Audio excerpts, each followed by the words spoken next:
Luke arrived in Nigeria on a quiet, heavy morning, the kind of morning that carries grief in the air. The sky over Lagos was pale and tired, as if two had not slept since the news broke. His father was gone. Chief Isaac Okori, the powerful CEO of Trick Ties Industrial Limited, was now a memory wrapped in a black cloth and whispered prayers. Luke had been away for 7 long years. The United Kingdom had shaped him, polished his accent, sharpened his thinking, and dressed him in confidence. He walked with calm grace, his shoulders straight, his eyes clear and observant. People noticed him without trying. He did not need to speak loudly to be heard. He was the only son of Chief Isaac. From childhood, all hopes had rested on him. That was why he was sent abroad to study business, to return one day and take over the empire his father built from dust and stubborn faith. But fate did not wait for Luke to return. Death arrived first. As his car rolled into the family compound, the weight of the loss settled fully on his chest. The once sleeved house looked different, quieter, smaller, as if something vital had been removed from its heart. Chairs filled the compound. Black ribbon hung on the gate. Mourners moved about in slow steps, their voices low and careful. "My son," she cried, dropping the boy she was holding. Luke stepped out of the car, and in seconds she was in his arms. She clung to him like someone holding onto the last branch before falling into a deep water.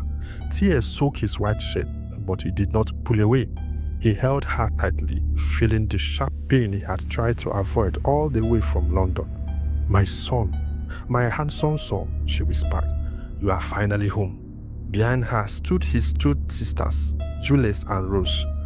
Their faces lit up the moment they saw him. Joy burst through their grief like light through broken cloud. "Brother," Juliet shouted, running forward. They hugged him at once, laughing and crying at the same time. For a brief moment, grief stepped aside. Luke felt warmth spread through him. Family, home, familiar voices, familiar smiles. But sorrow does not disappear so easily. The burial preparation began immediately. Important men arrived from different states.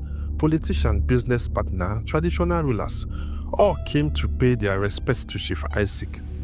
Bricktide Industrial Limited had touched many lives, and its founder would be buried like a king. On the day of the burial, the compound overflowed. White canopies stretched across the open space. Drums sounded softly in the distance. Women in black lace whispered prayers. Men shook hands and spoke of legacy. Luke sat quietly beside his sister, dressed in a well-fitted black suit. His face was calm, but his heart was restless. Every greeting reminded him that his father was truly gone. Then Juliet leaned close to him. "Look," she said softly, "my friend Evelyn is around. She came early to help." Luke nodded without interest. His mind was far away, trapped between memories and responsibilities. That was when Evelyn walked past. She did not announce herself. She did not seek attention. Yet attention followed her like a shadow. She was tall and graceful, her skin smooth and glowing under the soft sunlight. Her black dress hung her figure gently, not loudly, not proudly, just enough to show she knew herself.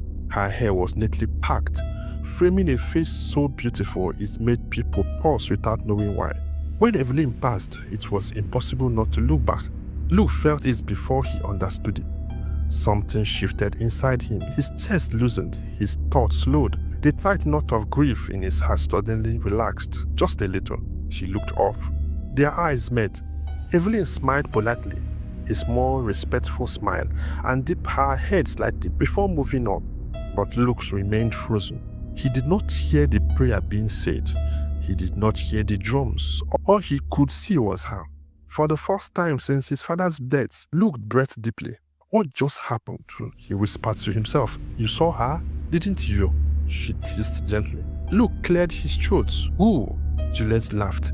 "Evelyn, I told you she's beautiful." Beautiful was a weak word. As the ceremony continued, Luke found his eyes searching for her again and again. Each time she appeared serving water, guiding guests, helping his mother. His mood shifted. His sadness faded into the background. He did not understand it, and that troubled him. After the burial, guests slowly began to leave. The house grew quieter again, but not as heavier as before. Evelyn came to greet Luke properly, standing beside Juliet. "I am sorry for your loss," she said quietly. Her voice was calm, warm, and respectful. "Your father was a great man." "Thank you," Luke replied. His voice sounded unfamiliar to his own ears, softer, slower. Their conversation was short, polite, and simple. Yet when she walked away, Luke felt an unexpected emptiness, as if something precious had been taken from him. That night, sleep refused to come. Luke lay on the bed staring at the ceiling. Image of his father came and went, but Evelyn's face kept returning, bright and clear. He tried to push it away, ashamed of himself. "My father is barely on the ground," he muttered. "What is wrong with me?" Still, his heart answered in silence. Down the corridor, Juliet smiled to herself as she texted Evelyn. Little did Luke know that his brief moment of comfort was just the beginning of a long trial. What felt like healing would soon become temptation. What looked like beauty would soon become a trap. And devotion, once pure, would take a darker path.